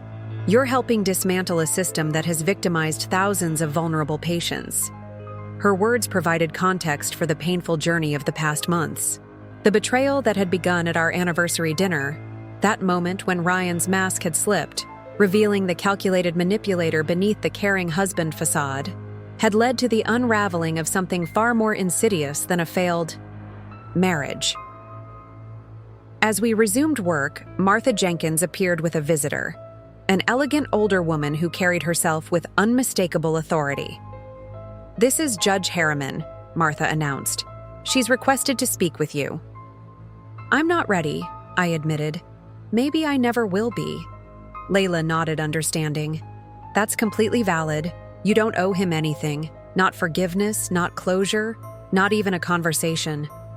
As we finished our meal, my phone chimed with a message from Director Hammond. "Major breakthrough. Confidential informant from Clearwater Institute has provided original research protocols documenting intentional development of medication manipulation techniques. Meeting tomorrow, 7 a.m. to review." The investigation continued to expand, each new revelation confirming the systematic nature of the operation and strengthening the case against those responsible. What had begun with a slap at an anniversary dinner had unleashed a cascade of consequences that would ultimately protect countless vulnerable patients. I thought of my grandmother's final journal entry: "Trust Emma to finish what I've started." In exposing Ryan's betrayal and the broader system behind it, I was honoring not just her memory, but her lifelong commitment to protecting those under her care. The path forward remained challenging, but for the first time since that devastating anniversary dinner, I felt the weight of purpose balancing the pain of betrayal. 6 months after our anniversary dinner, the night that had shattered my marriage and set in motion a cascade of revelations, I stood at the podium in Horizon's Memorial Garden, addressing the assembled crowd. Residents in various stages of recovery sat alongside staff members, family advocates, and officials from veteran service organizations. Representatives from 23 other specialized care facilities had joined us, many of whom had narrowly escaped MedCorp's acquisition attempts thanks to our warnings. "Today we gather not just to remember my grandmother Eleanor's vision," I began, "but to celebrate its renewal and expansion through the Eleanor Blackwood Alliance for Ethical Care." Behind me stood a simple stone monument inscribed with the Alliance's founding principles: patient autonomy, transparent treatment, family involvement, and ethical oversight. What had begun as a defensive response to Ryan's betrayal and MedCorp's predatory practices had evolved into a proactive movement to transform specialized care facilities nationwide. 6 months ago, many of us were fighting isolated battles against forces we didn't fully understand, I continued. Today, we stand united in our commitment to protect vulnerable patients and preserve the integrity of specialized care. The federal investigation into MedCorp had expanded dramatically since Director Hammond's team first arrived at Horizon. 43 physicians had now been indicted for their roles in the medication manipulation scheme. 32 MedCorp executives faced charges ranging from healthcare fraud to conspiracy. The company's stock had plummeted as investors fled the scandal, and their board of directors had initiated bankruptcy proceedings to shield remaining assets. More importantly, facilities that had been acquired by MedCorp were now being transitioned to new management structures with enhanced ethical oversight. The Eleanor Blackwood Alliance provided resources, training, and accreditation standards to ensure that the manipulative practices we had uncovered could never again take root undetected. Dr. Patel stepped forward to explain the Alliance's clinical protection protocols. Every participating facility implements a triple verification system for medication changes, she explained to the audience. All adjustments to treatment plans for vulnerable patients now require documentation of medical necessity, independent, review by a physician with no financial stake in the facility, and transparent communication with patients and their designated advocates. The system had been developed based on my grandmother's journals, incorporating the warning signs she had identified during her own experience with manipulated care. Her observations, combined with data from dozens of other cases, had created a comprehensive safety net for patients who might otherwise be unable to advocate effectively for themselves. Uncle Thomas presented the financial transparency framework.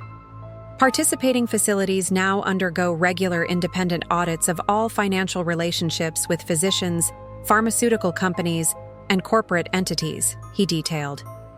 Any potential conflicts of interest must be publicly disclosed and reviewed by ethics committees that include patient advocates and family representatives. Judge Evelyn Harriman, who had signed the initial restraining order against Ryan, was known for her uncompromising stance on elder abuse cases. Now retired from the bench, she served on several boards focused on protecting vulnerable adults. Ms. Blackwood, she began once we were seated in my office, I've been following your case with interest, particularly the broader implications for specialized care facilities. I'd like to offer my assistance. The judge explained that she had assembled a volunteer task force of retired legal professionals, judges, prosecutors, healthcare attorneys, all willing to review evidence and provide strategic guidance for the various cases now emerging. What MedCorp and their network of physicians have done isn't just criminal, it's a fundamental betrayal of medical ethics and human dignity, she stated firmly. My colleagues and I want to ensure that every legal avenue is pursued to its fullest extent. Her offer represented another unexpected alliance forming in response to the case. As news of the investigation spread, individuals with specialized expertise continued to step forward, each contributing unique perspectives to strengthen the growing case against MedCorp's operations. By evening, as the various investigators began organizing their next steps, Maxwell Winters arrived for our scheduled update meeting. Despite his advanced age, he had thrown himself into the legal aspects of the case with remarkable energy, coordinating with prosecutors and managing the civil litigation aspects. The class action lawsuit now includes families from 22 facilities, he reported, and we've secured a temporary court order freezing certain MedCorp assets pending resolution of the criminal cases. The comprehensive legal approach, criminal charges against individual physicians and executives, regulatory actions against facilities, civil litigation on behalf of affected patients and families, created a multi-layered response that would be difficult for even MedCorp's substantial legal resources to combat effectively. As the day's activities wound down, Dr. Patel handed me a folder containing the results of our internal review. We've completed the assessment of all patients who received care from Ryan. she said. 16 showed evidence of questionable medication adjustments, all during periods when significant financial or legal decisions were pending. The knowledge that my husband had systematically manipulated vulnerable patients under our care, patients my family had committed to protecting, reinforced both the personal and professional dimensions of his betrayal. Each compromised care plan represented not just medical malpractice, but a violation of the fundamental values that had guided Horizon since its founding. I sat alone in my office after everyone had departed, reviewing the day's developments and preparing for tomorrow's press conference. The joint announcement by state and federal authorities would publicly confirm the scope of the investigation for the first time, bringing increased scrutiny to MedCorp's operations nationwide. A soft knock at the door interrupted my thoughts. Layla entered, carrying takeout bags from our favorite restaurant. "You need to eat," she said simply, clearing a space on my desk. "And you need to remember that you're still human, not just the director of Horizon or the face of this investigation." As we shared the meal, Layla updated me on the divorce proceedings. Ryan had agreed to uncontested terms, relinquishing any claims to joint property and accepting full financial responsibility for his legal expenses. The practical dissolution of our marriage was proceeding with surprising efficiency, a stark contrast to the emotional complexity of processing his betrayal. "Have you visited him?" Layla asked carefully. I shook my head. Since his initial confession and cooperation with authorities, I had maintained distance, communicating only through attorneys. The man who had shared my life for 10 years, who had known my deepest fears and greatest hopes, had become a stranger. Or perhaps more accurately, had revealed that he had always been a stranger, his true self concealed behind a carefully constructed facade. Craig Wilson introduced the veterans who had formed a special monitoring team. Who better to guard against predatory practices than those who have already sacrificed to protect others? He asked. Our veteran advocates now make regular, unannounced visits to all participating facilities, speaking directly with residents about their care experiences and reporting any concerns to the Alliance's Oversight Board. The comprehensive approach, clinical protections, financial transparency, and independent monitoring, created overlapping safeguards against the exploitation we had uncovered. What MedCorp had developed as a sophisticated system for patient manipulation had been met with an equally sophisticated system of patient protection. As the formal presentations concluded, I walked through the garden, speaking with residents and visitors. Many shared stories of how specialized care had transformed their lives or the lives of their loved ones. The veterans at Horizon represented just a fraction of the vulnerable populations served by the facilities now protected through our alliance. Elderly, patients, those with psychiatric conditions, individuals with developmental disabilities, all groups that MedCorp had specifically targeted for their limited ability to challenge care decisions. Judge Harriman approached, accompanied by several members of her volunteer legal team. The class action settlement negotiations are progressing, she informed me. MedCorp's insurers and remaining executives recognized that fighting the evidence would only increase their eventual liability. The current proposal includes substantial compensation for affected patients and funding for ongoing monitoring of facilities that were under their control. The legal consequences continued to unfold on multiple fronts. State medical boards had revoked the licenses of all physicians found to have knowingly implemented manipulation protocols. Insurance companies were pursuing their own fraud claims against MedCorp for reimbursements paid for improper care. Regulatory agencies had implemented enhanced inspection requirements for all corporate-owned specialized care facilities. Maxwell Winters joined our conversation, his eyes bright despite his advanced age. The Legislative Committee has scheduled hearings on the Blackwood Patient Protection Act for next month, he announced. We've secured bipartisan support by framing this as both a patient rights issue and a fiscal responsibility measure, given the fraudulent insurance claims involved. The proposed legislation would codify many of the protections we had developed through the alliance, making them mandatory for all facilities serving vulnerable populations. My grandmother's legacy was expanding from one center to an entire framework of patient protection. As evening approached, the gathering transitioned to a more intimate commemoration. Those who had known my grandmother personally shared memories of her determined leadership and unwavering commitment to ethical care. Dr. Patel recalled her first interview at Horizon when Eleanor had emphasized that medical expertise alone was insufficient without genuine compassion for veterans' experiences. Craig described how she had fought bureaucratic obstacles to implement innovative trauma therapies years before they became widely accepted. Standing slightly apart from the group, I noticed a familiar figure at the garden's entrance, Jasmine Torres, the pharmaceutical representative who had been part of Ryan's early involvement with MedCorp. She hesitated, clearly uncertain of her welcome at this event. I walked over to greet her.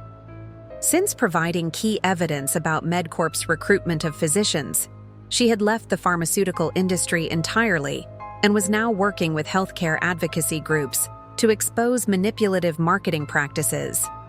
I wasn't sure if I should come, she admitted. My history with all this is complicated. You helped stop something terrible, I reminded her. That's what matters now. Jasmine had been one of many who found redemption through exposing the system that had corrupted them. Former MedCorp employees, physicians who had participated in the early stages of the scheme, family members who had unknowingly facilitated changes in their loved ones' care, all had eventually contributed to dismantling the organization that had exploited vulnerable patients. As darkness fell, candles were lit around my grandmother's memorial plaque. The soft light illuminated the faces of those gathered. Some I had known my entire life, others who had joined our cause in recent months, all united by a commitment to protecting those who could not protect themselves. Detective Rivera appeared. At my side, her expression more relaxed than during the intense early days of the investigation. "Thought you might want to know," she said quietly. "Ryan's cooperation has been deemed extraordinarily substantial by the federal prosecutors. His sentence remains significant, but the judge acknowledged his role in exposing the broader conspiracy." I nodded, unsurprised. Ryan had continued, providing valuable information throughout the investigation, mapping the network of physicians, explaining the recruitment techniques, identifying key executives who had directed the operation. His cooperation had undoubtedly strengthened the case against MedCorp, though it could never erase the personal betrayal or the harm done to patients under his care. "Have you visited him?" Rivera asked, echoing Layla's question from months earlier. "Not yet," I admitted. "But I've agreed to his request for a meeting next week." The decision had not come easily. For months, I had focused on the investigation and the development of the alliance, deliberately avoiding direct contact with the man who had shared my life for a decade while systematically betraying everything I valued. His letters, first apologetic, then increasingly focused on the case and his cooperation, had gone unanswered. But as the alliance took shape and the immediate crisis response transitioned to sustainable long-term protections, I found myself ready to face this final aspect of the ordeal, not for closure or forgiveness, but for my own understanding of how someone I had loved so completely could have become so fundamentally compromised. The evening concluded with a simple ceremony. Each person placed a small stone on the memorial wall, building a collective monument to resilience and ethical care. My grandmother's photograph watched over the proceedings, her determined expression a reminder of the strength that had identified and begun fighting against MedCorp's tactics, even as she became their target. Layla joined me as the crowd dispersed, looping her arm through mine. "Your grandmother would be amazed by what you've accomplished," she said. "You didn't just protect Horizon. You've created protections for thousands of vulnerable patients across the country." Walking back toward the main building, I passed the wing where my office, formerly my grandmother's, overlooked the grounds. The light was still on, illuminating the photographs and memories that connected past to present. Among them was the framed letter she had left for me, its message now serving as a guiding principle for the Alliance. Remember that your purpose isn't vengeance, but protection. In transforming a personal betrayal into a movement for systemic change, I had honored not just her memory, but the values she had instilled throughout her life. Ryan's attempt to exploit my grandmother's vulnerability had instead unleashed a powerful force for accountability and reform in a system that had prioritized profit over patient welfare for far too long. Tomorrow would bring new challenges: the ongoing legal proceedings, the legislative hearings, the expansion of the Alliance to additional facilities. But tonight, surrounded by the community my grandmother had built and the broader coalition we had formed in response to betrayal, I felt the weight of recent months balanced by the knowledge that her legacy was secure and expanding. The path from victim to advocate had not been one I would have chosen, but walking it had revealed strengths I hadn't known I possessed and created protections that would outlast the pain that had inspired them. In that transformation from personal trauma to public purpose lay the true victory over those who had sought to exploit vulnerability for gain. The Metropolitan Detention Center loomed against the gray morning sky, its institutional architecture designed to intimidate and isolate. I sat in my car for several minutes, gathering the composure needed for the meeting ahead. 1 year had passed since Ryan's arrest, 8 months since his guilty plea, and 4 months since his sentencing. Today would be our first face-to-face conversation since that fateful night at Bellamy's when his mask had finally slipped. "You don't have to do this," Layla had reminded me that morning. "You've already accomplished everything without needing closure from him." But this meeting wasn't about closure. It was about understanding the final piece of a puzzle that had reshaped my life and the lives of countless others. How had the man I married, the physician who had once shown such compassion for his elderly patients, become someone capable of systematically exploiting the most vulnerable people under his care? The visitor processing moved with bureaucratic efficiency: ID verification, security screening, personal items secured in a locker. The corrections officer escorting me explained the protocols in a practiced monotone. 30 minutes maximum. No physical contact. Conversation monitored. You can terminate the visit at any time by informing an officer.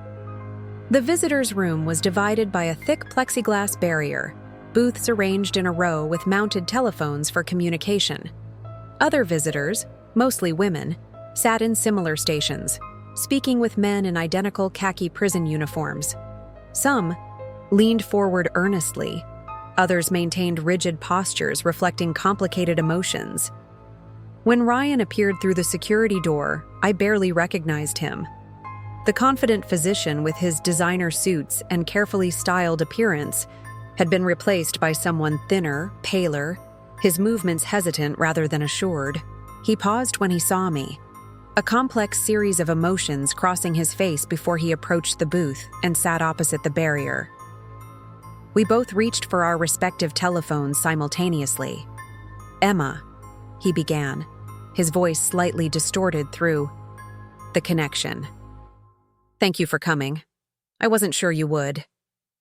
I studied the man I had once shared everything with: hopes, dreams, a home, a bed, now rendered almost a stranger by the revelations of the past year.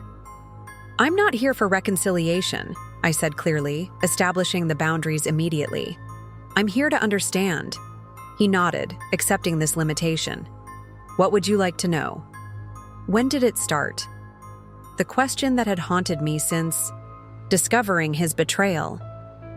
Was any of it real, or was I just a means to access Horizon from the beginning? Ryan's gaze dropped momentarily before meeting mine again. It wasn't planned from the start. When we met, during my residency, there was no connection to MedCorp or Clearwater.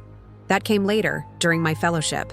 He described the gradual process of recruitment, how Clearwater Institute had identified promising physicians with specific connections to desirable facilities, offering research opportunities and financial incentives, how the manipulation techniques had been introduced incrementally, framed as innovative approaches to patient compliance and efficient care delivery.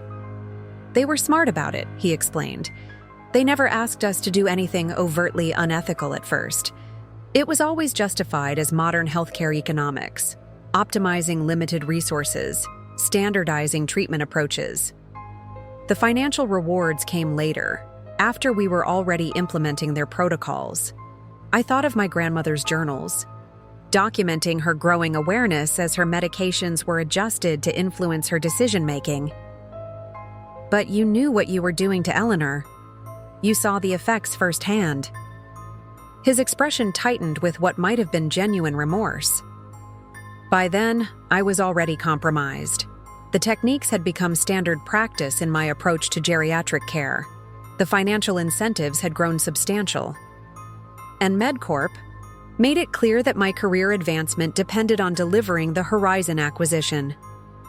That doesn't justify manipulating her medications to impair her cognitive function, I said, my voice hardening.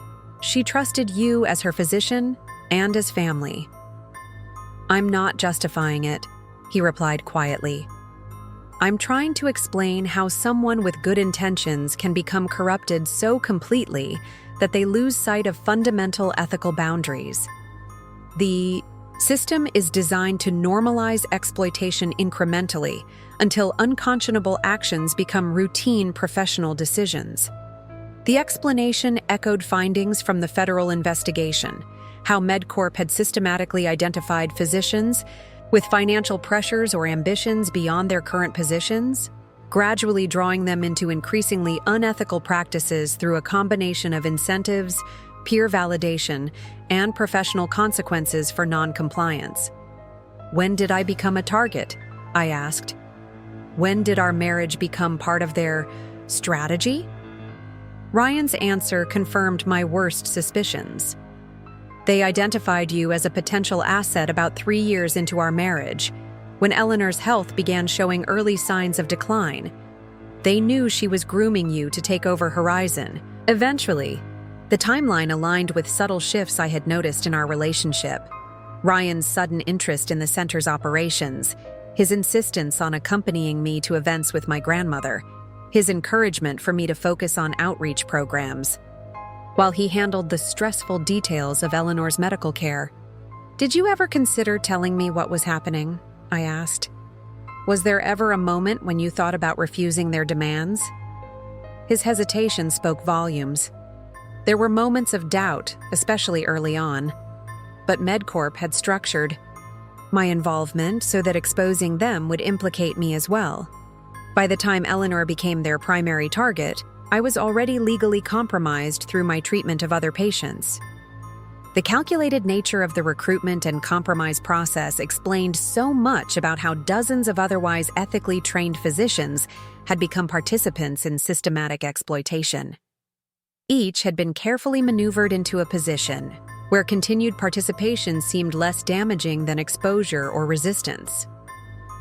The night of our anniversary, I said, approaching the moment that had finally revealed his true nature. Why did you hit me? After a decade together, what made you cross that line? Ryan's face reflected genuine discomfort. It wasn't planned. When you refused to sign the transfer document, everything was unraveling.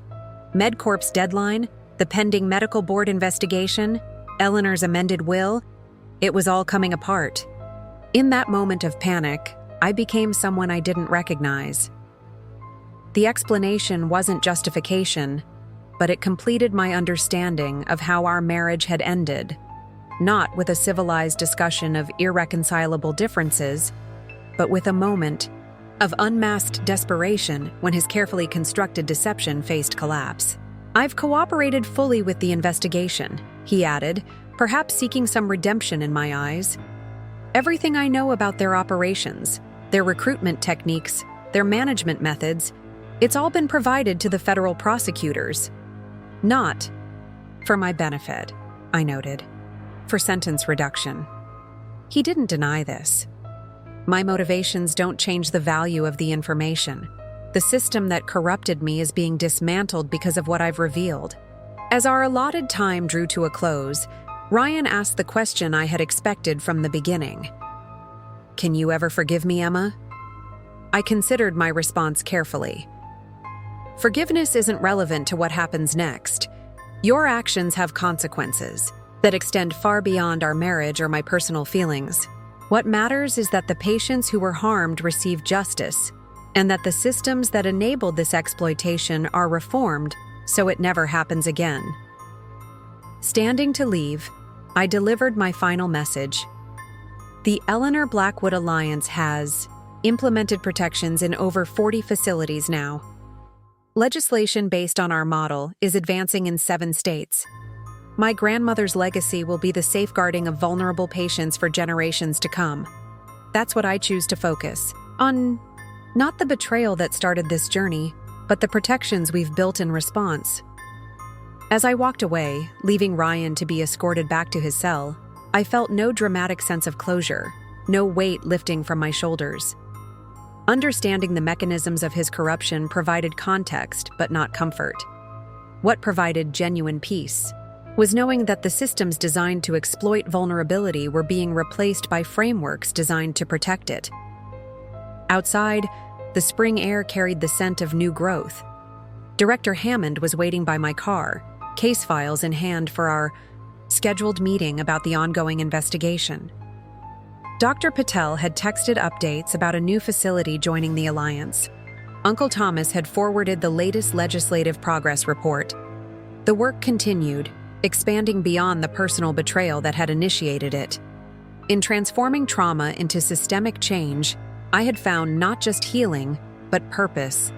A fitting tribute to the grandmother whose strength had protected Horizon even as her health failed, and whose foresight had prepared me for challenges she wouldn't live to see resolved. The journey from victim to advocate hadn't erased the pain of betrayal, but it had given that pain meaning through the thousands of vulnerable patients now protected by the systems we had built in response. Some legacies are formed not despite our wounds, but because of how we transform them into protection for others. 3 years to the day after that fateful anniversary dinner at Bellamy's, I stood in the gleaming entrance hall of Horizon Veterans Center, preparing to welcome a special visitor. The center had transformed dramatically during this time, not just in its physical appearance, but in its scope and mission. What had once been a single rehabilitation facility had evolved into the flagship campus of a nationwide network of protected care centers, all operating under the Eleanor Blackwood model of ethical treatment and transparent governance. "They're here," Martha Jenkins announced, her excitement evident despite her professional demeanor. Even after decades at Horizon, today's event held special significance for everyone involved. Through the glass doors came a procession that represented everything we had fought for. Senator Collins, the primary sponsor of the Blackwood Patient Protection Act, Director Hammond, whose federal investigation had expanded to uncover similar exploitation networks in 3 other healthcare corporations, Judge Harriman, whose volunteer legal team had secured record settlements for affected patients, and most importantly, veterans from facilities across the country that had been protected through our advocacy. But the guest of honor walked slowly at the center of the group. Rose Winters, a 92-year-old former Army nurse who had been the first to receive care under the new federal protections we had helped establish. Her case had become emblematic of both the exploitation we had exposed and the safeguards we had created. After suffering a stroke, she had been targeted by a network similar to MedCorp's, her medications manipulated to influence her estate planning. The intervention of a nurse trained through our Alliance's educational program had identified the suspicious changes before significant harm occurred. "Ms. Blackwood," Rose greeted me with surprising strength in her handshake. "I've been looking forward to meeting the woman who started this revolution." I guided her toward the newly dedicated Eleanor Blackwood Memorial Hall, where photographs and testimonials told the story of our journey from a single case of betrayal to a nationwide movement for patient protection. Among the displays were enlarged pages from my grandmother's journals, her observations having become foundational texts in the training of healthcare advocates across the country. "Your grandmother would be proud," Senator Collins commented as we toured the exhibition. The legislation bearing her name has already protected over 20,000 vulnerable patients from exploitation.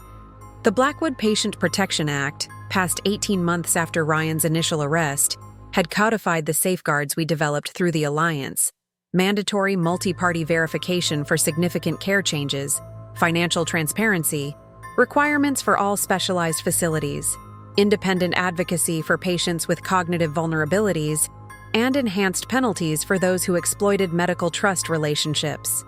The most remarkable outcome, Director Hammond added, has been the cultural shift within healthcare institutions. Facilities are implementing protections that go beyond the legal requirements, recognizing that patient trust is essential to effective care. As we continued through the exhibition, I noticed a small group of visitors paying particular attention to the technical displays explaining medication manipulation techniques. They were nursing students from the state university, part of a new generation of healthcare professionals being explicitly trained to recognize and prevent the exploitation we had uncovered. "They include your case study in our ethics curriculum. Now," their instructor explained, "the progression from subtle medication adjustments to significant cognitive impairment has become a textbook example of how exploitation can be disguised as standard care." The educational component had emerged as perhaps the most important aspect of our work. Beyond the legal protections and institutional safeguards, we were transforming how healthcare professionals understood their responsibilities to vulnerable patients. In the garden where we gathered for the commemoration ceremony, Craig Wilson had arranged for a color guard of veterans representing services spanning from World War II to recent conflicts. Each had experienced care at facilities now operating under the Eleanor Blackwood model, their presence a living testament to the importance of ethical treatment for those who had served. As I approached the podium to deliver my address, I caught sight of an unexpected figure at the back of the gathering. Jasmine Torres, now directing a pharmaceutical ethics initiative that trained sales representatives to recognize and refuse participation in exploitative prescribing practices. Next, to her stood Jonathan Mercer, the former administrator who had been among the first to corroborate our findings about MedCorp's methods. So many who had been part of the problem had found purpose in becoming part of the solution. 3 years ago, I began my address. A personal betrayal revealed a system designed to exploit the most vulnerable among us. Today, we gather to celebrate not just what we've prevented, but what we've created in response. I described the journey from my grandmother's initial suspicions to the nationwide network of protected facilities now operating under our model. From the tragedy of exploitation had emerged a framework of protection that would safeguard patients long into the future. The true measure of our success, I continued, isn't found in the legal victories or institutional changes, significant though they are. It's found in the thousands of patients who now receive care that honors their dignity and protects their autonomy, even when they cannot fully advocate for themselves. As the ceremony concluded, Rose Winters approached me again, this time with a small package in her hands. "Your grandmother's legacy lives in every patient protected by the systems you've built," she said, presenting me with a carefully preserved nurse's cap from her service decades earlier. "We who have served understand the importance of standing guard for those who cannot defend themselves." The simple gift carried profound meaning, a connection between her service to our country and our service to vulnerable patients, between her generation's sacrifices and our commitment to honoring them through ethical care. Later that evening, after the visitors had departed, I walked alone through the center my grandmother had built and that I had helped transform. In the quiet residential wing, veterans of various ages and conditions were engaged in their evening routines, some in physical therapy sessions, others participating in group discussions, many simply enjoying the peaceful garden views as the sun set. The journey that had begun with a slap across my face at Bellamy's had created ripples far beyond anything I could have imagined that night.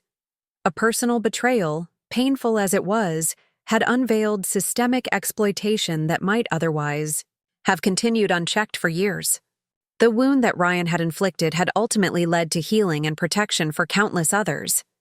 As I passed the memorial plaque bearing my grandmother's image, I paused to trace her familiar features. "We finished what you started," I whispered.